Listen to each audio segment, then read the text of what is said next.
Golden State Media Concepts Baseball Podcast. We cover everything Major League, from spring training to the World Series. We've got your favorite club covered, from New York to Boston to LA. This is the Golden State Media Concepts Baseball Podcast.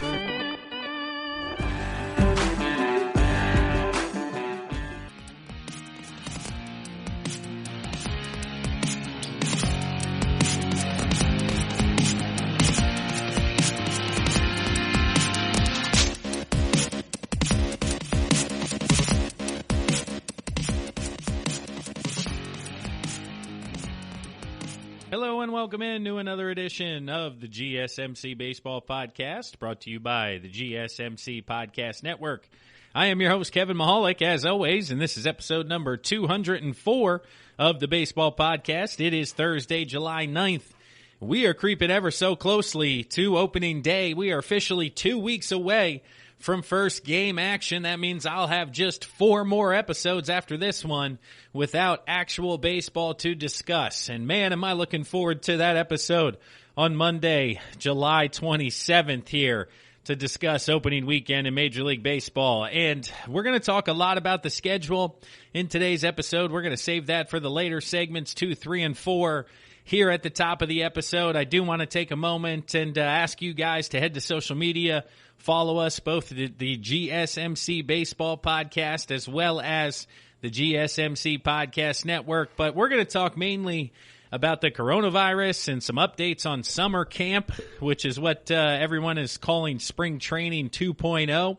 Here, as we're getting into the month of July, workouts are fully underway for some teams, but not without a couple of hiccups. And this was due to the July 4th holiday. That is what Major League Baseball has come out and said. Basically, there were delays in the testing results for multiple teams, multiple players. There were some issues with some testing results, and because of this, multiple teams had to actually shut down and push back workouts this past couple of days here.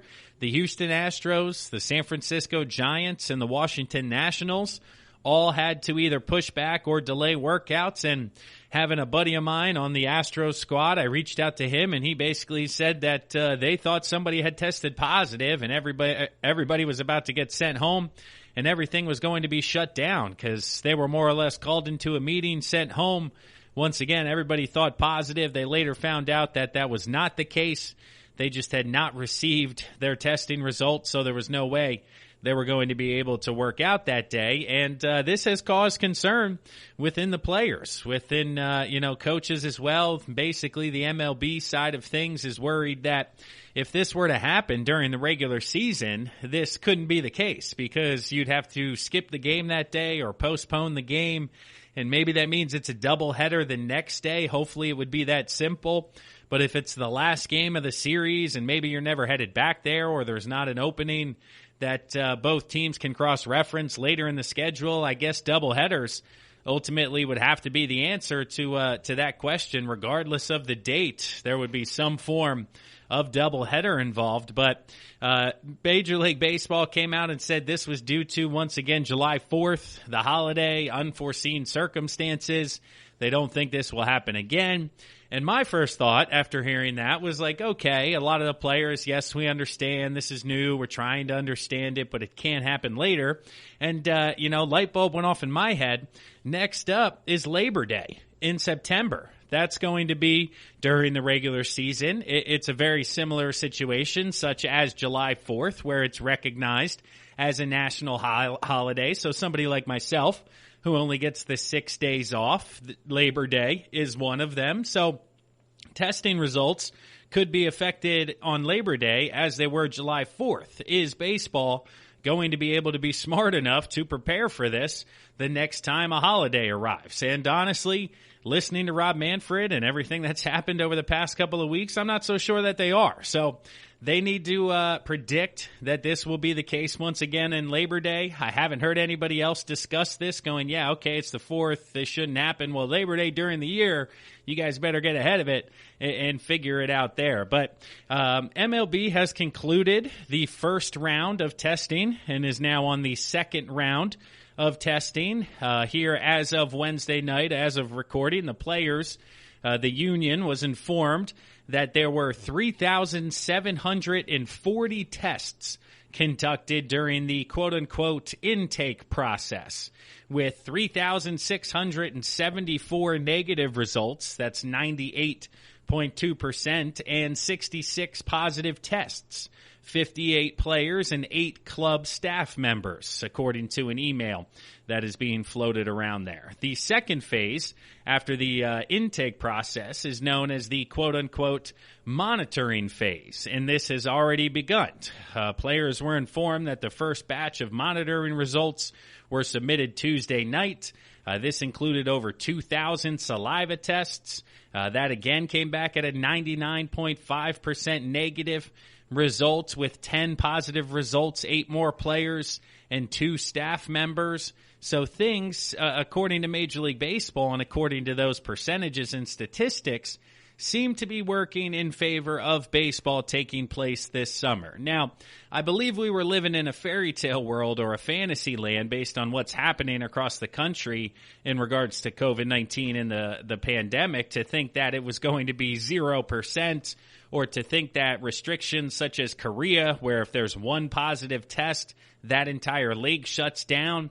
Major League Baseball, knowing America, knowing where this virus is, had to understand that if they came back at a 1.8% positivity rate at the initial intake and then a 0.5% positivity rate during the monitoring phase, that one, the players are monitoring themselves and abiding by the restrictions, heading home, being smart, not interacting with a lot of different individuals, and two, this is pretty much the percentage we're hoping to be at. I think if you're under 2% or right around 2% as a sport, as Major League Baseball, that's something that they're going to be very happy with moving into the summer and moving into the travel, logistics, and playing these games. But out of the positive tests, not all of them have been made public on who has tested positive, but I was able to put together a list here that compiles pretty much most of the known individuals who have tested positive. And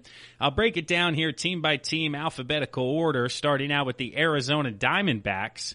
It looks like Junior Guerrera on July 5th, Silvino Bracho, July 5th, Cole Calhoun, July 6th, and then Seth Beer on July 7th. So the Arizona Diamondbacks had those 4 individuals test positive. And taking half a step back here really quick, I found a list for you once again. 42 have been made positive, have been made public of the positive tests. The average age is just over 26, and 25 of the 42 are from USA, 9 from Venezuela, and 6 from the Dominican Republic. So those 4 for the Diamondbacks. Jumping back into the team-by-team here, Atlanta Braves, Freddie Freeman on July 4th. Everybody knows about that one. Freddie was struggling there for a little bit, but things seem to be stabilizing, and he should be okay, but certainly not an enjoyable time for Freddie based on kind of firsthand conversation, as well as others who are aware of the situation have communicated. But Will Smith, July 4th, Toki Toussaint, July 4th, and Pete Kozma, July 4th. So 4 days ago, everybody for the Braves, nobody since then. In Boston, they've had 4 individuals, Josh Taylor, Darwinez Hernandez, Eduardo Rodriguez, who's in the rotation for him, and Bobby Dalbec. Eduardo and Bobby both were on July 7th during the next round of testing, so they will be out 2 weeks from the 7th leading up to opening day, which may push back Eduardo's availability for the rotation for them potentially as we start the season. Cleveland, only 1 individual, Delano DeShields, back on July 3rd. The Colorado Rockies, Charlie Blackmon, June 23rd, so hopefully Charlie's feeling better. Last I saw, I know he was still not 100%, but should be good to go by opening day, or at least that's the hope and the word coming out of Rockies camp. Philip Deal on June 23rd as well, and then Ryan Castellani, the same date for him, for the 3 of those. The Kansas City Royals, Salvador Perez, tested positive on July 4th. Brad Keller, July 7th, and Ryan O'Hearn on July 7th. The Milwaukee Brewers, Luis Urias, July 6th. Luis Perdomo, July 6th. The Minnesota Twins, Miguel Sano, Williams Astudillo, Edouard Colina, and Nick Gordon all tested positive on July 4th during the initial round. The Yankees have come out with DJ LeMahieu and Luis Cessa. The A's have Jesus Luzardo. The Phillies, Scott Kingery, Tommy Hunter, and then Mikey Matuk, who's a minor leaguer who's up on the big league roster there. All three of them were July 7th yesterday made public. The Pirates have Blake Setterland and Socrates Brito test positive. St. Louis Cardinals, Elerijos Montero, Genesis Cabrera, and Ricardo Sanchez. The San Diego Padres, Tommy Pham on the 3rd, and Jorge Mateo. Today, July 8th, it was released that Jorge tested positive. For the San Francisco Giants, it was Hunter Bishop and Luis Madero. And then lastly, for the Texas Rangers, Brett Martin and Joey Gallo on July 6th. So Joey Gallo going to be out to the 20th. Best case scenario, he'll be back for opening day, but could be out of the lineup early on for the Texas Rangers there. So 42 names have been made public out of the 66 or 70 or so that have resulted in a positive test. But it's a wait and see. Like I said, concern about the return time for the testing. But ultimately, the latest news that we're at about under 2% and then 0.5% from there moving forward, that has to be a positive for baseball and what they're expecting for this summer and completing these 60 games here. But transitioning now into some positive energy, some positive talk here on the GSMC Baseball Podcast, some summer camp takeaways that we've seen here early on during workouts. It's only been a couple of days here where teams have started inter-squad games, so we've seen some highlights. MLB Network has been floating around. I know up there in New York for you Yankees fans, the SNY Network, or who is it up there for the Yankees? Yeah, that's the Mets. I can't remember. The Yes Network. That's right. The Yes Network for the Yankees is putting the games on, the inter-squad games, practices. Personally, I think they should do that around here for the Phillies. I know I'd watch the inter-squad games as if it was spring training in the background during the afternoon, but that's neither here nor there. But back to the Yankees camp, Masahiro Tanaka got hit in the head with a line drive off the bat of Giancarlo Stanton. So, unfortunately, it only took a day or two for something ugly to happen in baseball. Now, Tanaka, after a little bit of time, he did walk off under his own power, and does seem to be the diagnosis is only that of a mild concussion. So, Tanaka does get lucky. There isn't going to be anything severe happening, not a cracked skull, no bleeding, things like that. Just seems to be a concussion, kind of regroup, reset, take some time, a couple of weeks here as well for him. But he should be good to go this summer and not miss an extended amount of time, which, take a deep breath, Yankees fans. You guys have been beat up with injuries. Luis Severino, and then going into regular opening day back in April, the Yanks were beat up here. So just another injury scare is not something that New York wants to be dealing with right now. What they do want to be dealing with is watching Garrett Cole pitch, because Garrett Cole threw 5 sharp innings the other day. He gave up 1 hit, only 67 pitches in those 5 innings, shutting down the squad up in New York. Looking real effective, that high fastball spin rate, breaking ball working off of that. It certainly seems like he is not going to be losing a step at all, or hasn't lost any focus or desire or energy based on signing that large contract. And, as just a fan of baseball, he is fun to watch pitch, watch him ride that high fastball, that new wave, new analytic style of pitching that Houston really likes to ride and took Garrett Cole's game to the next level. He can take this to New York with him and continue to perform at extremely, extremely high levels. But Aaron Hicks as well in New York, that's another injury guy. He's working back from Tommy John. There's an outside shot. He could be ready for opening day. He's starting to throw a little bit more. It's kind of a wait and see at this point, but there's optimism coming out of camp that he could be available. Aaron Nola threw for Phillies camp. He did not report right away. We found out a couple of days later that it was not due to a positive test, but in fact being exposed to somebody who tested positive.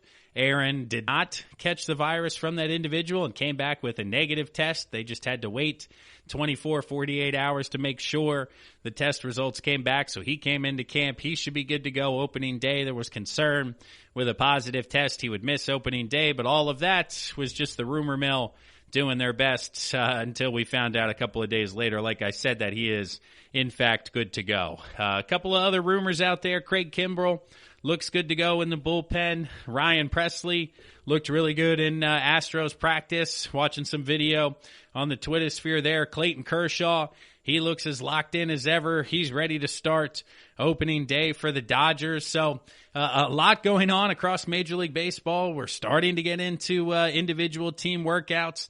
The schedule was recently released within the past couple of days, and I know I didn't lead with that here, but the next 3 segments of our show are going to be in regards to the Major League Baseball schedule, talking about the winners in the second segment, the losers in the third segment, and then ultimately wrapping up the show talking about all the different matchups that we're looking forward to seeing here. But right now, still only inter-squad games going on. Spring training 3.0, summer camp actual games, they will start on July, I believe, 18th, 19th, and 20th. So just over a week away, a week and a half until we'll actually get some practice games, at least I can talk to you guys about. But that'll wrap it up here for the first segment of the GSMC Baseball Podcast, brought to you by the GSMC Podcast Network.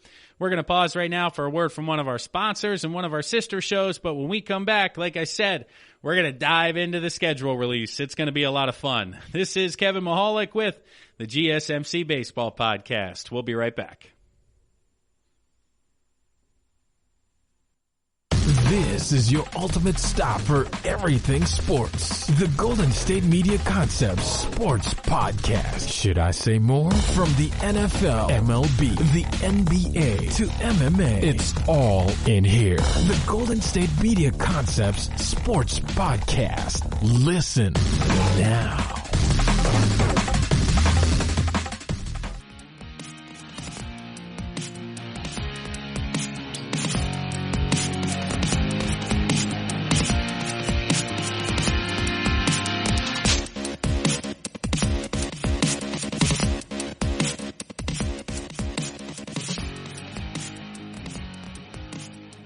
Welcome back, everybody, and thanks for listening to the GSMC Baseball Podcast, brought to you by the GSMC Podcast Network. I am your host, Kevin Mahalik, as always. Today is Thursday, July 9th, and this is episode number 204 of the Baseball Podcast. Shout out to you guys for checking in today, listening. I appreciate each and every one of you out there individually for clicking on this today. I know you got a lot of different baseball podcasts, a lot of different options for you guys to listen to out there, and you chose to check out the GSMC Baseball Podcast, and I am thankful for that decision. So while you're on the page, do me a solid, scroll up on Apple iTunes, click the 5-star review, write us a review, leave a rating. I'd love to read them here on the podcast. I know whenever we get a new one, I share that with you guys here. I want to check real quick. We have now received one in the past week. Last week, we got one from Cracker Jack 20. Shout out to Cracker Jack once again. If you want a shout out on the show, head to the reviews, write one in. We'll read your comments, whether it's 5 stars or 1 star, whatever you want to do. I appreciate you listening, but please, 5 stars, of course. You guys love the podcast, so give us 5 stars. I appreciate it here. As well as check us out on social media. I know I ask you every time, but it really does help.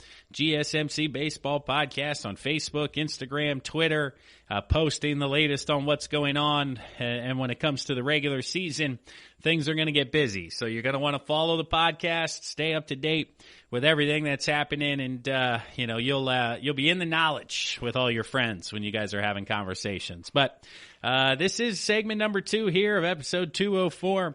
We're diving into the Major League Baseball schedule release. It came out. Opening weekend is July 24th, 5th, and 6th. There will be 2 games on July 23rd that will be played. It will be Nationals and Yankees. Garrett Cole, Max Scherzer going at it once again here, followed up by the West Coast Dodgers and Giants, leading off opening night with the rest of Major League Baseball starting off on Friday, the 24th, 2 weeks from tomorrow, if you're listening to this here on the 9th. But looking at the schedule, I said, okay, how can I break this down? How do we want to discuss it here on the podcast? I said, segment number 2, we're going to do the winners, people and teams that I think are going to benefit from the schedule release and ultimately the individual details. We had some large picture issues or thoughts on the schedule, but now that we've seen the actual release here, we can dive into some actual breakdowns. And first off, we'll break down the easiest schedules based on winning percentage. And we're going to see a little bit of a pattern here, both within the winners and the losers when it comes to these winning percentages. And now these are based on 2019 results, not 2020. Obviously, teams change. There have been additions, but strictly based off 2019, the Minnesota Twins come in with the easiest schedule. 449 is the winning percentage combined of their opponents last year based on last year's record. Next up, you have the Cleveland Indians at 451, followed by the St. Louis Cardinals at 475, the Chicago White Sox at 477. Yes, there's your trend for the top 4. If you're thinking to yourself, oh, I know what he's talking about. Yep, you most likely got it. But number 5, the LA Dodgers at 482. So the trend for the first 4, obviously, they all come from the Central Division. 3 out of 4 come from the American League Central. It is known that the American League Central is the weakest division in Major League Baseball, arguably followed up with the National League Central. Again, depending on what you're looking at, average over-under wins, totals, and things along those lines. But the American League Central, the average win totals for all the teams in that division is 27.8. So that means that the Twins and the Indians, being the 2 favorites to win that division, are the biggest winners when it comes to this. And I touched on this when I discussed potential MVP rankings and MVP candidates, and I threw Francisco Lindor out there as a potential, little bit of a dark horse candidate to win MVP based on the fact that they're going to play the Tigers and the Royals all the time, and potentially even the White Sox if they don't figure it out. I was talking to some connections I have in the Minneapolis market, and one of the guys there told me to hammer the over on the Twins for the exact same reason. I said, hey, a lot of people are high on Cleveland because they think Cleveland's pitching staff will work towards shutting down these other units. And he said, it doesn't matter here in Minnesota. We're going to crush those pitching staffs offensively and put up a ton of runs and take the over. So they're very confident in Minnesota with where they're going to end up, very confident in Cleveland with their chances in the Central, but both of those teams being winners here moving forward. And looking at the average win totals for the other divisions, kind of breaking things down, you look at the American League East, it's at 30.2. The American League Central, like we said, 27.8, and the American League West at 31.3. So, tough division out there in the West. People expect the Oakland A's to be very good, the Houston Astros to be very good. The Central is down. The American League East, outside of New York and Tampa, is a bit down this year. Looking at the National League East, it is at exactly 30. The National League Central, 30.5. And the National League West is at 30.3. However, if you take the Dodgers in their 37 or 38 wins that a lot of the sports books out there have them at currently, it takes the NL West back down to 27.9. So 27.8 in the American League Central and 27.9 outside of the Dodgers in the NL West makes the Dodgers huge winners when it comes to this schedule release, because the rest of the NL West, according to Las Vegas, does not look very good. It is not good at all. The Rockies don't have a huge chance. The Arizona Diamondbacks felt good about themselves, but now are down a starter in Mike Leake.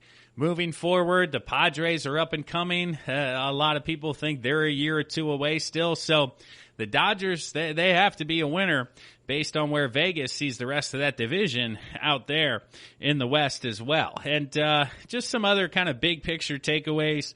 Looking again at the American League East, you have the New York Yankees at the top at, 36 or 37. So very similar to the Dodgers.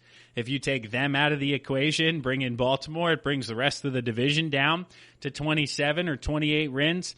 They think the Yankees and Rays really are a cut above the Blue Jays, the Orioles, and the Red Sox rounding out the rest of that division. I think the Rays are known as winners here. Just looking into some more detail into who could potentially benefit from this schedule released. The Tampa Bay Rays will play 6 games against the Marlins and not 4. And we noticed this. This was one little tidbit. It had been reported earlier, and we had talked about it here on the podcast, that it was going to be 40 games within your division, NL East, all of that stuff, and then 20 AL East cross-referencing, and you assumed, okay, 5 teams, 4 against each team.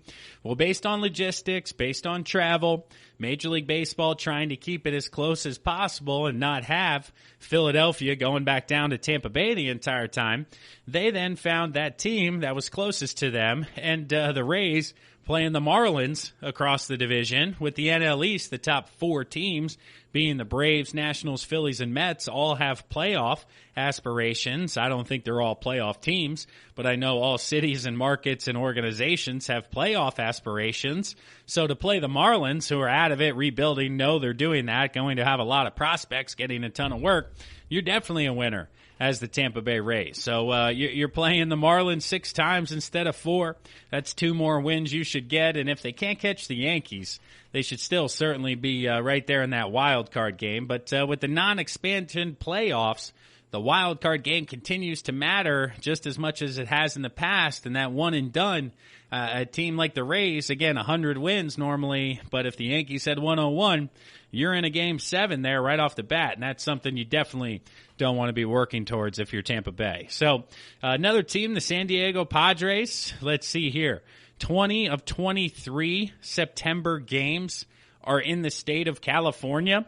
The other 3 games are in Seattle, Washington, so they don't even travel that far for either of those. But San Diego coming down the stretch, staying entirely on the West Coast. That's a short trip. That's a great month of September. If they can hang around until September and find their way, potentially coming down the stretch as other teams are fading or dealing more and more with travel, longer flights, a lot of headaches that come with the Major League Baseball season, the San Diego Padres could be sneaking in there thinking, hey, we got quick flights there and back. We're feeling good. We're feeling fresh. Our pitchers, our arms are good. Machado, the body, Hosmer, I don't know, 20 out of 23 in California. I thought that was an interesting little tidbit and put them into the winners category for 2020. The New York Yankees, you're going to hear them both on the winners side and the losers side. I was looking at different things. They jumped out as winners originally, but then as I dove in again, continuing to do my research, it was like, man, they're losers too. So New York's on both sides of the coin, and it pretty much has to do with a specific date on the calendar. So New York starting the 23rd. Like I said, for the first 5 weeks, it's tough, and we'll get into that when we get into the losers of the schedule.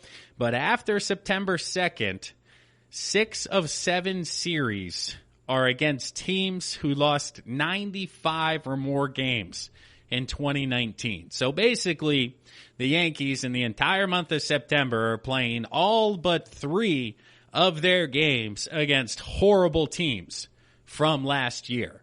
So don't count out New York. I'm telling you right now, July 8th, if we get to August 30th and New York is 500 and 5 games behind the Tampa Bay Devil Rays, don't look now, but they're going to be right there coming down the stretch. You have 7 series, minimum 3 games a series. You're looking at 22 or 23 games. That's 20 out of 23 against teams that are very, very bad. I just said it's a benefit of San Diego having 20 out of 23 close to home. Well, I think it's an even bigger benefit when you have 20 out of 23 against teams that lost 95 plus. That's not even like 500 teams like the Phillies. That's teams that, again, almost triple-digit losses. We're talking Tigers, Orioles, Royals, all of these teams. And New York's going to get them down the stretch in September when they're going to start to feel good about themselves, get a little bit of momentum, and ride that right into the postseason.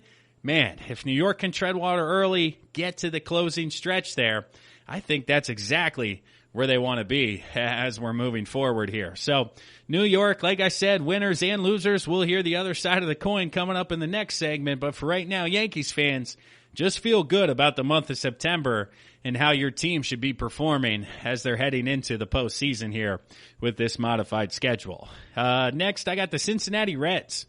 14 of their first 25 games are against the Tigers, the Royals, and the Pirates. And I just touched on how New York's closing with a ton of really bad teams. Well, Cincinnati, opposite of that, is opening with these teams. So 14 against the Tigers, Royals, and Pirates. You're thinking you're going to go at least 10-4 during that stretch. You have 11 other games. If you go 5-6 in those games, you're staring at, let's see, do the math here. What did I say? 16-10, 15-10 for the first 25, and all of a sudden Cincinnati, that's now you're looking at halfway through the month of August, halfway through the season almost. Boom. There's my surprise team in the National League. I'm telling you guys right now, I said Cincinnati Reds, Chicago White Sox. That was over the course of 162. Well, I'm not backing off of it over the course of 60 games. Cincinnati gets out to a hot start, maintains 500 baseball from then on. They're going to find themselves in that National League wildcard game against the Washington Nationals is exactly what I think is going to happen. So, man, take care of business. Like I said, 10-4, 5-6, 15-10. You got to feel good about where you're sitting if you're the Reds out of the gate, but that's where you got to take advantage, because if you come out and you go 7-7 in those 14 and then 4-6 elsewhere and you're 11-14 through 25, you can kiss 2020 goodbye and you're pretty much done. So it's a high pressure situation right from the jump. Every single game is going to matter. Every single outcome is going to matter. And that's going to be a fascinating thing about this summer, is fans are going to be, really kind of ride or die with every pitch, knowing that over 60, basically parlaying it into 162, you're looking at August and September. You're looking at post-trade deadline here. Every game matters. What's the other team doing in the box score? This is the time in the season where you look at everybody's box score, how'd they do, how'd we do, where we're at. We're going to be right there from first pitch, so it's really going to be fascinating. But the last team I have here to break down as a winner is the Texas Rangers. They play 17 of their first 22 games against teams with losing records in 2019. So very similar fashion to the Cincinnati Reds. Those 17 games, I don't know if you could get to 10-7, 2-3 in the other ones. You're 12-10. About a month into the season, all of a sudden you're going, okay, we're right here. We're having conversations. We're not yet tanking. You'll see those teams early on that will go into, into the dirt early after starting 5-10 and just say, okay, well now it's basically just stay healthy because we're not winning any of these games anyway. So the Rays, Padres, Yankees, Reds, Rangers, and the American League Central are the big winners for me based on the schedule release and exactly what we're looking at here for 2020. But that'll wrap it up here for the second segment of the GSMC Baseball Podcast, brought to you by the GSMC Podcast Network.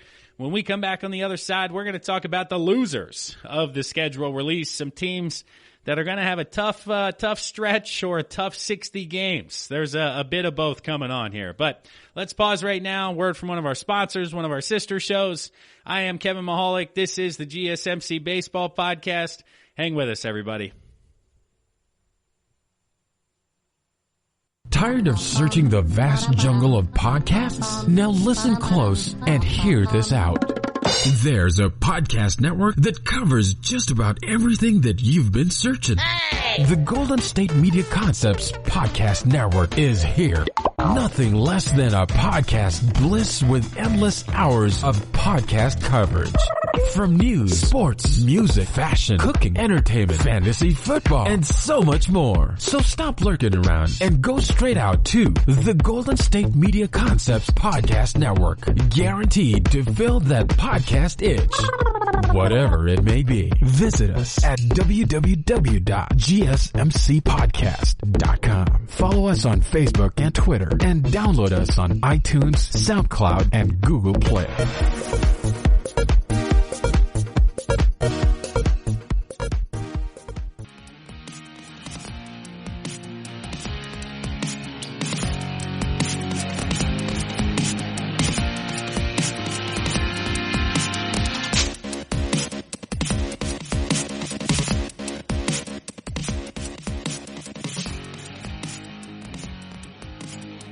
Welcome back, and thanks for listening to the GSMC Baseball Podcast, brought to you by the GSMC Podcast Network. I am your host, as always, Kevin Mahalik, and this is episode number 204 of the Baseball Podcast. Once again, hopefully everybody's having a good week this week, getting back into the groove post-July 4th holiday, staying safe. I know a lot of people enjoyed a vacation these past couple of weeks, or even over the 4th, got down to the beach or out to the lake or into the Gulf of Mexico, into the Atlantic Ocean, the Pacific Ocean, up the mountains, whatever you got into.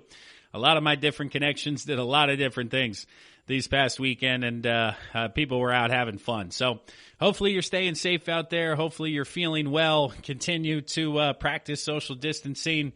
Be diligent in what you are doing. Obviously, we know the coronavirus is continuing to grow, but here as a country, we're trying to do our best to keep the economy alive, keep people working, as well as keep people safe and try to find that balance. So continue to wear your masks out there.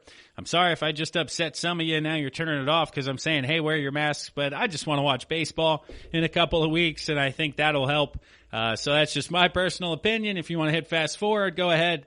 But this is the third segment, and we're jumping into the losers of the Major League Baseball schedule. So stick with us here. Let's see. The hardest schedules are the toughest schedules in 2020. There's a bit of a pattern here as well, and it's pretty much the opposite of what we talked about last segment. I feel like that would be status quo. But number one, the Los Angeles Angels, 534. Winning percentage. The Miami Marlins, 534. Those are two teams tied at the top. Next up, you got the Baltimore Orioles at 532. And then the Seattle Mariners and the Colorado Rockies wrap up the top five at 531. So all five teams over 530. Obviously, we've seen they're coming from the East and the West because the Central is a bit weak, which made those the winners, those teams trying to win those divisions. Well, you got the Angels out West. Basically, they have the highest winning percentage because they caught the loser's draw of playing 6 games against the Dodgers. We talked about the Tampa Bay Rays being the winners because they got the Marlins. Well, on the flip side, L.A., they're the losers because they get the Dodgers 6 times. Well, not only do they get the Dodgers, but they also have to go against the Houston Astros in their division and the Oakland A's in their division, which means that 26 of their 60 games are against the A's, Astros, and Dodgers. So 43% of their roster are against 3 of the 5 best teams in baseball. If you were to take a survey, go around to the experts, look at the over-under win totals. Yes, the Astros are there, the Dodgers are there, and the A's are not that far behind. So if you're an Angels fan, and I have been a fan of the Angels, I think they're going to take a step forward. I love the addition of Anthony Rendon. I think Shohei Ohtani returning healthy to the rotation. Albert Pujols as the designated hitter, up and out in the outfield. They have one of the top prospects, Adele, we talked about in a past episode when we talked about prospects who could affect this year. And all of that coming together, I thought the Angels could potentially be looking at a strong year. But now with Mike Trout, 26 out of 60 against the top 3, if his wife goes into labor, maybe he doesn't return if things aren't going well out in L.A., and it becomes a long summer out there for the Halos, the L.A. Angels. But, man, 26 of 60 against those 3, whew, that's tough sledding. The Texas Rangers, they're on here as losers as well. I had them as winners and losers. Look at that. Not just the Yankees here, but Texas as well. This one, though, not based on who they play, but just where they play. Texas travels the most out of anybody this summer. Out of all the organizations, the Rangers will travel 14,706 miles, which, again, a cut above where everybody else is. And just, it's basically going to the West Coast every time. For Arlington is where they have to be. So a lot of travel for Texas makes them a loser, but they'll take that if they can get out to that hot start like we talked about last segment for their first couple of games there. Let's see, the Atlanta Braves, I have them as losers. They got a tough draw when it came to the schedule. I have Atlanta as the runner-up in the National League. Them and L.A. are the top 2 teams, in my opinion, coming into this summer here. But looking at their schedule, I don't know. They could come back to the rest of the pack in the National League East here, which is something that I didn't think was possible as a Phillies fan. I kind of said, okay, Atlanta's winning the division. The Phils are fighting for the wild card. Well, now complications with Will Smith, Freddie Freeman, things are happening with the virus, the schedule's released, and Atlanta starts this season with 20 straight games. And this is the maximum amount of games that a team can have in a row for this season. And yes, the Phillies have a stretch of 20 in a row in the middle of the season for them. So I thought about putting them on here as losers with the other 6 teams, again, 7 total teams out of 32, have 20 straight games. So about, a little less than a third, a quarter, whatever your math is there directly. But the Braves, 20 straight to start the season is really why I put them in this category, because it's a pandemic. You're going to be trying to find your footing, and people are going to be up and down, rotating, and you're not going to get an off day in there to catch your breath until you're 3 weeks into the season.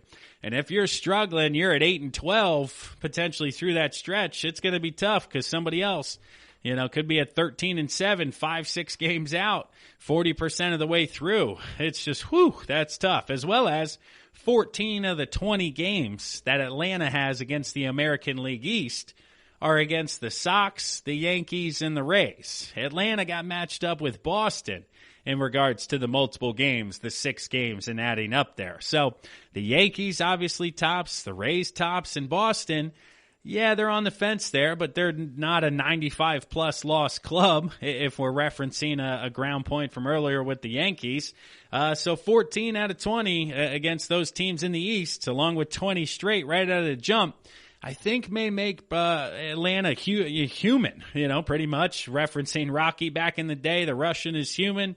Well, I think Atlanta could get some body blows early and show that they're human and be in a dogfight down the stretch with the Phils, the Nationals, and the Mets, as opposed to getting out to a hot start, feeling themselves, and pretty much coasting through the summer. So, sticking in the NL East, like I said, thought about putting the Phils on as losers with the 20 in a row. But then after that stretch, they get 3 days off within 7 days, literally a Monday, Thursday, Monday off. So it kind of combats the long stretch beforehand. So I was like, you know what? Leave them off. And then I worked on the New York Mets.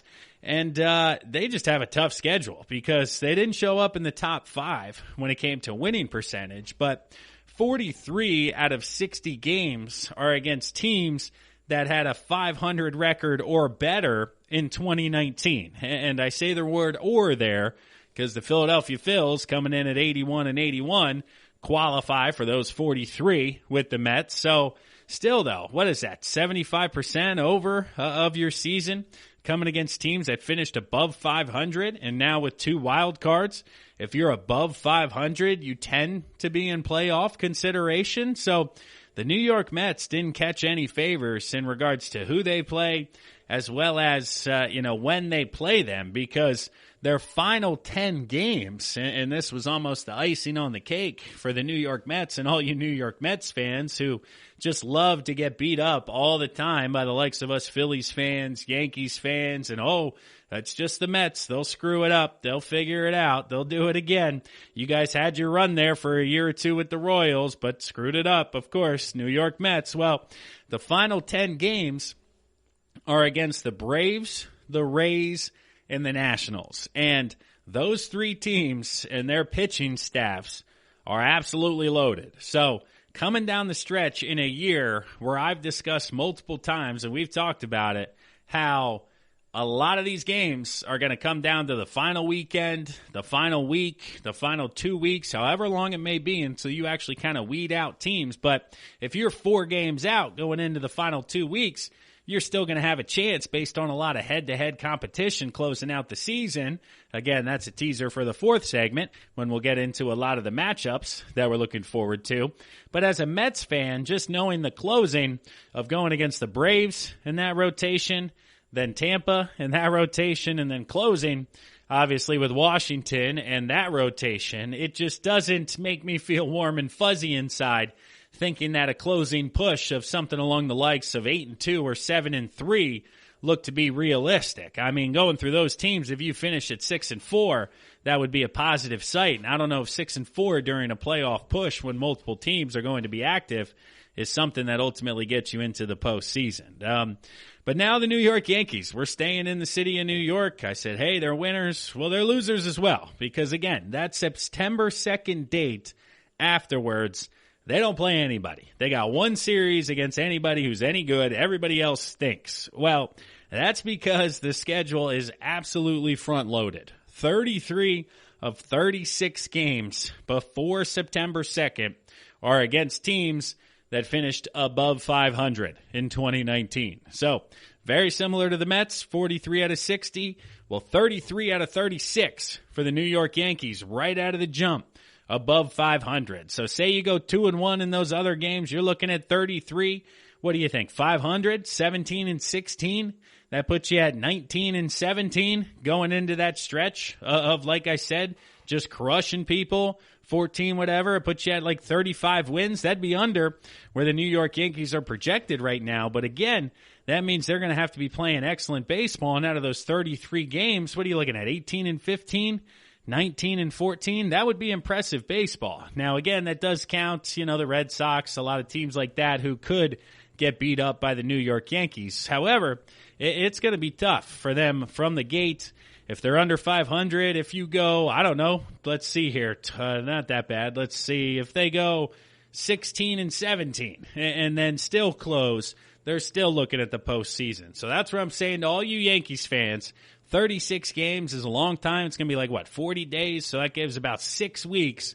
We're going to be into the season. The Yankees could be right at 500, and everything's going to be okay. So don't freak out, Yanks fans, when we're just turning the calendar into the month of September. No, that's when things get bright and fuzzy. Boston Red Sox fans, sticking in the AL East. I think you guys, a bit of a losing feel here to the schedule released. 13 out of 23, right out of the jump. 13 out of the first 23 are against the Yanks and the Rays. And like I said, the Yankees, highest over-under in the American League.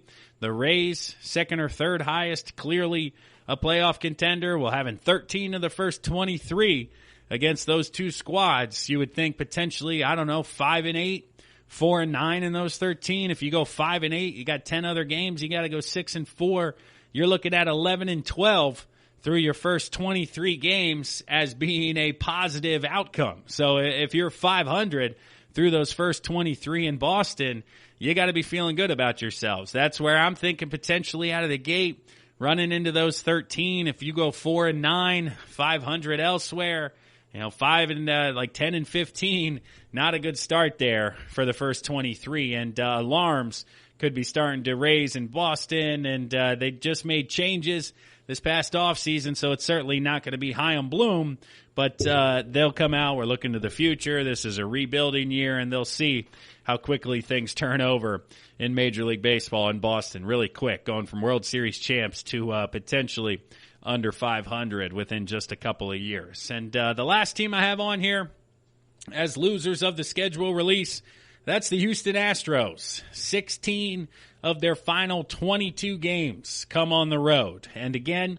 Houston is one of those teams, being in Texas, but being in the American League West, will have to travel a lot to the West Coast, to Los Angeles, of Anaheim, to Seattle, to L.A. to play the Dodgers now that it's West-West, San Francisco, Oakland. So 16 of 22 on the road tends to mean a lot of travel coming down the stretch as well. And for a team with playoff aspirations, and I haven't had direct conversation, so I'm not quoting anybody. This isn't inside information. I haven't been able to get anything out of my buddy down there in the locker room. But there are reports out there that Houston is going to go all in this summer at potentially winning a title, because the owner of the squad knows that the best way to get past that quote-unquote tainted World Series championship would be to win another one as soon as possible, pretty much within the same window, without doing any of that particular stuff. To say, hey, yeah, we did it with it, but we would have done it without it anyway, because look at us and look at what we did. So rumors are they could be very active before the August 31st trade deadline, which is a month later than the normal deadline here. But even I've heard JT Realmuto, if he doesn't sign an extension with the Phillies by that point, they fall out of contention, they could go for him. They could potentially throw a ton of resources at Francisco Lindor. I remember hearing Bryce Harper was almost traded to Houston, I believe it was, during his last year in Washington. So they've been kind of swinging for it here these past couple of years.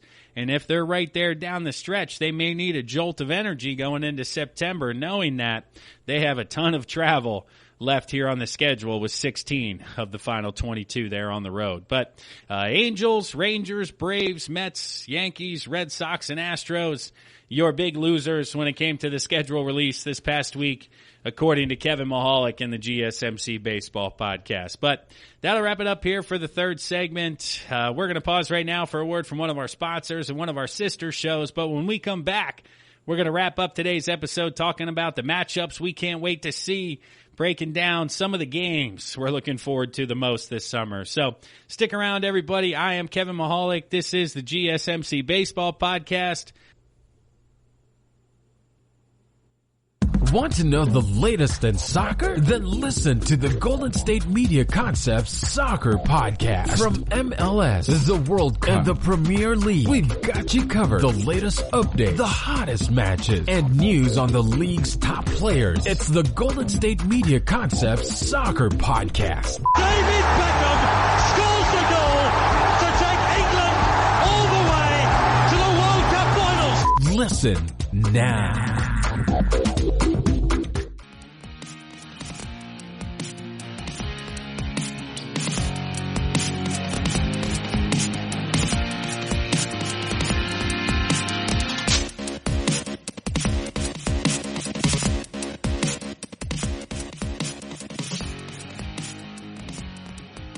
And welcome back to the fourth and final segment of the GSMC Baseball Podcast, brought to you by the GSMC Podcast Network. I am your host, Kevin Mahalik. As always, it is Thursday, July 9th, episode 204 of the Baseball Podcast coming at you currently. We had a great show for you today. Segment number one, we talked about the latest in coronavirus testing, where we're at on the percentages, positive tests being returned, being under 2%. A very good thing for Major League Baseball. And then the last couple of segments, we talked about the winners and the losers of the Major League Baseball schedule release, and individually which teams have tough stretches they got to go through or easy stretches, and what we're looking at here. So in the fourth segment, though, wrapping up our schedule conversation for today's episode, I want to talk about now the matchups that I can't wait to see. We're seeing a lot of different matchups than were originally planned. We're going to touch on matchups that we're not going to see anymore, that I'm disappointed we won't be seeing. You know what? Let's start there. Before we get into the ones that I can't wait to see, let's get into the ones that I'm, frustrated or upset that we're not going to be able to see anymore due to the new schedule and travel and all of that stuff. And number one, obviously, has to be the Nationals at the Astros. I mean, a World Series rematch. Of course, everybody wanted to see that with the road team winning every game. That would have been a ton of fun. Speaking of the Nationals, them playing the Angels, Anthony Rendon, it was huge during his time with the Nationals. Now he's with the Angels. It would have been fun to see those guys going at it here moving forward. Some other matchups I can think of. We had Yankees-Cubs that were going to be on the docket. I mean, come on. Who doesn't love seeing two of the most storied franchises in baseball go at it here? Yankees and Cubbies, whether it was Yankee Stadium or Wrigley Field, I'm not sure. I think it was supposed to be Wrigley Field. I mean, can you imagine Judge and Stanton and Sanchez and all those guys just in the launching pad of Wrigley with the wind blowing out in the Windy City? Whew, man, come on. That would have been a ton of fun. Not even talking inter-squad, but Yankees-Astros, just thinking of that one. That's obviously not going to play out anymore. 2 of the last 3 years, and potentially this year as well. They have met in the American League Championship Series. They would typically play each other every year, but not so fast this year until the postseason. Same with these next couple of matchups. I mean, Cardinals-Braves, are you kidding me? The last time they played, we had a 10-run first inning by the Cardinals at the Braves in Game 5 of the NLDS. We had a fantastic NLDS, and then it was 10-0 before you blinked, and the Braves were gone, and they're out. And as a Phillies fan, I loved every minute of it, but who wouldn't want to see Cardinals, Braves, and then, sprinkle a little cherry on top is Marcell Ozuna went from the Cardinals, is now with the Braves, so that would have been fun. The Cardinals-Nationals would have been a good time. Obviously, that was the NLCS. They were bounced by the Nationals, so a playoff rematch there that we could have seen. A's versus the Rays. That was the wild card game. It's fun to watch those two squads play each other. That's not happening. Twins, Yankees is always fun.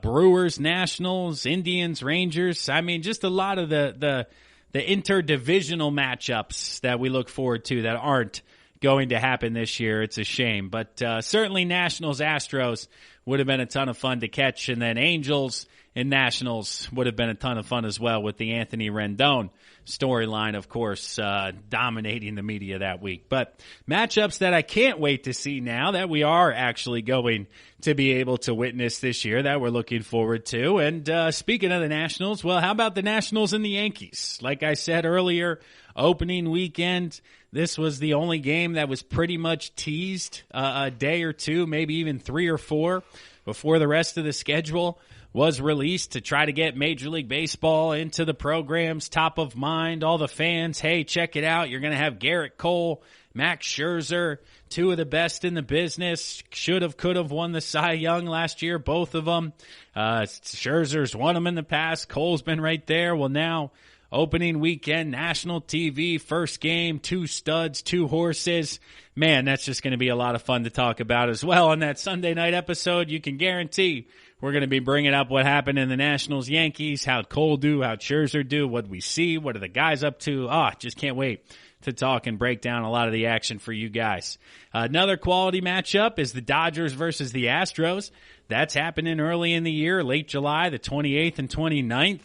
Of course, this goes all the way back to 2017, the World Series, banging of the trash cans, the cheating, all of that stuff. Well, what if one of the Dodgers goes high and tight to the Houston Astros hitters, and they want to get a little frisky and go at each other? Well, based on health and safety protocol, based on COVID protocol, like you can't argue calls with umpires. You can't push and shove the other team, and that's going to be very difficult for Houston to maintain when somebody wears 96, 97 right into the back or right into the ribs. They're going to want to get in the face of somebody and have some conversations. And both benches are going to clear, but there's going to be 6 feet in between them, almost like a straight line. Like back in the day, Civil War style, where you just shot, your bullet curved, and you hoped you hit somebody 30 feet to the left instead of the guy straight ahead you were. They're going to be doing that, screaming at each other. But, man, it'll just be fascinating to see. Are we going to get suspensions, fines? What's the deal if they're yelling at each other? And is somebody from L.A. even going to drill somebody from Houston? Or is the pandemic and everything going on kind of above what happened in 2017 and the guys are willing to move on? My gut's telling me I don't think so, man. I played baseball a long time. I understand the mental side of the game and a lot of what makes players tick. And unfortunately, I don't know if they're over that one yet out in L.A. So that'll be fun to watch here in the next 20 days, 3 weeks or so. Come on, gosh, 3 weeks. It's getting closer and closer, everybody. But the Rockies and at the Rangers, opening weekend, the opening of Globe Life Field down in Arlington. I'm looking forward to seeing that ballpark. I spent a bit of my childhood down outside of the city of Dallas, Texas, where the Rangers were the hometown team. So I spent many a nights in Arlington ballpark there, both in the suites and in the stands, and then eating in the restaurant when there aren't even games because it's in the stadium. So plenty of times and plenty of good memories at the ballpark in Arlington. But Globe Life Field looks beautiful, looks modern, looks new age. I'm looking forward to watching some games there and checking that one out opening weekend as well. Next up, I got the Angels at the A's. And the reason I have this one is because it's a handful of days into the year. And this could be Shohei Ohtani's return. This could be his first start of 2020, and it would be his first start in over 2 years due to injuries. He's been able to swing the bat and hit a little bit, but with Tommy John and pitching, Shohei was basically sold to us as a two-way player, a Cy Young contender on the mound, while also an MVP contender with the bat. He wasn't just good at both, but he was great at both. And yes, he's been fun to watch hit. I don't know if he's quite lived up to expectations. Maybe that's just me personally, but hasn't quite lived up to the expectations. But on the mound, I've always been fascinated by his stuff. He's always had a little bit of Yu Darvish to him, and we've seen how successful Yu Darvish can be when he gets locked in. Yes, he's had his moments where he struggles and his stretches, but he's also had his stretches where he's absolutely filthy, and he's throwing like 10 or 11 different pitches. So you get Ohtani out there doing the same 6, 7, 8 different pitches. You get him healthy. You get him hitting for himself, and it could be a lot of fun. But I'm just hoping he stays healthy. I love the upper 90s fastball, the off-speed breaking ball changeup, and a guy who can do it at that level, both as a pitcher and a hitter, is somebody I'm rooting for just as a baseball fan. So I'm excited to see Shohei Ohtani get back out there and try to work his game off the bump. Next up here, I got the Cardinals at the White Sox in the month of August, because that is the Field of Dreams game. They are still going to play this game. The past couple of years, it's been the Little League World Series Williamsport game that they've kind of put on, taking a page from the NHL in the quote-unquote outdoor classic, kind of a neutral site, outdoor, almost marketing scheme to make more cash. Well, this year, they're going to the Field of Dreams field, where the movie Field of Dreams was filmed. They're going to have a game. There's going to be very limited amount of fans available at the stadium. It was delayed, but it's still going to happen, and that will happen August 13th. So I'm very much looking forward to watching that one on TV, and I'll be rooting for the White Sox in that one. I don't know why. Just what the heck? Why not? But Dodgers at the Angels. Looking forward to this matchup just due to the fact that 5 former MVPs are going to be on the field at one time. Obviously in L.A., you got Cody Bellinger, Mookie Betts, and Clayton Kershaw. And then on L.A.'s side, Albert Pujols and Mike Trout make for 5 MVPs playing at one time, 4 in the field. And if Kershaw's on the bump, all 5 going at once, plus however many Cy Youngs he has. So just the hardware floating around on that field. If they could have a bubble above their head with all their trophies, it would be extremely full during that game as compared to pretty much every other one on the Major League Baseball diamond. So Dodgers, Angels, I touched on it. The Angels are going to have a bunch against really good squads, and those are going to be tons of fun to watch. Obviously, Trout versus Kershaw, all of that, all of those matchups is what we're looking forward to. Diamondbacks at the Giants. I don't have the date written down here, but Mad Bum returning to San Francisco is obviously something I'm looking forward to entertaining whenever he pitches back there. However the days line up, you don't know. Even after a couple of days, the rotations are all out of whack. But whenever Mad Bum returns to San Francisco, gets back on the bump out there, I'm sure that'll be an emotional day. A lot of memories, a lot of different things flowing through the mind of Mad Bum getting back on the bump where he won 3 championships out there in San Fran. So certainly looking forward to that matchup wrapping up 2020 here as well. But one last thing touching on here, wrapping up today's episode, is the final weekend of 2020. Similar to the National Football League, where they've kind of found that secret sauce or that juice of, hey, the last 2 weekends, let's kind of make everything divisional games. So let's have it come down the stretch, coming down to these final games.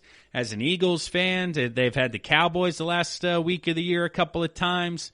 More recently, it's been a lot of Redskins and Giants action down the stretch. That's why the Eagles weren't out of it last year, because if they just won the 4 divisional games, well, baseball said, hey, I like that. Everybody's in it down the stretch because they're playing each other. And even if they're 4 games out, if they got 6 games against each other in 10 games and that team sweeps, boom, they're right back in. So why don't we backload the schedule and do something very similar? Well, that's what's happening. If you look at the final weekend of the season, it's not everybody, so it's not, universal across the board 100%, but you have the Mets and the Nationals in the National League East, the Braves and the Cardinals. Again, not National League East, but still 2 top quality teams that are going to be fighting down the stretch for their divisions and are going to be needing to win every game. So that's another quality matchup. Astros and Rangers potentially is one that could decide the AL West coming down the stretch in Chicago. We got the Cubs and the White Sox. That one's not NL, but I'm just a huge fan of that one across the Windy City. I forget what they call that matchup. You Chicago fans, get at me in the comments or get at me on social media. Let me know, Subway Series in New York. I'm a Northeast guy, so I know that one. But what is it, the Windy City Series? Is that what they go with? There's got to be something different. So if you're a Chicago fan of the White Sox or the Cubs, let me know what I'm missing there. But big fan of that one down the stretch. Both of those teams are on the bubble, could potentially be pushing for wild card action. So that'll be fun to check out where they're at. The Braves, let's see here. We said that one. Or no, that was the Brewers and the Cardinals. It's the Braves and the Red Sox. I apologize, everybody. I can't even read my own handwriting. So Brewers and Cardinals, that is a divisional game. And then Red Sox Braves is not, but still two quality teams there. I'm sorry once again, guys. But the LA Angels and the LA Dodgers are another team coming down the stretch playing each other. So Major League Baseball said, hey, Chicago's doing it. Let's do it with LA. Let's get our biggest markets. Let's put them against each other. And let's hope that they're fighting for a playoff berth and we can have some fun. And then lastly, Cincinnati Reds and the Minnesota Twins. My surprise team in the NL going against the favorite in the American League Central. I think that could have definitely playoff implications in the final weekend. So Brewers, Cardinals, Mets, Nats, interdivision, and then you get the likes of Braves, Red Sox, Cubs, White Sox, Angels, Dodgers, which is interleague action. It's just crazy and chaos, but I love every minute of it here. And I've just accepted 2020 is going to be one of those years where even if you don't like it or disagree with it, just accept it because there's nothing we can do about it, and everybody is doing the best they can to put on a baseball season this year as healthy as we can, as clean as we can, as close to normal as we can. It's just not going to be very close at all. But that'll wrap it up here for another episode of the GSMC Baseball Podcast. I appreciate everybody listening as always. I'll ask you one more time here before we hop off to head to social media, head to Facebook, Instagram, Twitter. Check out the GSMC Baseball Podcast as well as the podcast network. Leave us a 5-star rating, write a review. That goes a long way. That helps us out as always. I am Kevin Mahalik, your host. I love you guys listening. I appreciate everything. I have a ton of fun bringing these episodes to you. So shout out to you guys for checking this out. But that'll do it for today's episode. We'll see you guys again on Monday, July 13th. Have a great weekend, everybody. We'll talk to you soon. You've been listening to the Golden State Media Concepts Baseball Podcast, part of the Golden State Media Concepts Podcast Network. You can find this show and others like it at www.gsmcpodcast.com. Download our podcast on iTunes, Stitcher, SoundCloud, and Google Play. Just type in GSMC to find all the shows from the Golden State Media Concepts Podcast Network, from movies to music, from sports to entertainment, and even weird news. You can also follow us on Twitter and on Facebook. Thank you, and we hope you have enjoyed today's program.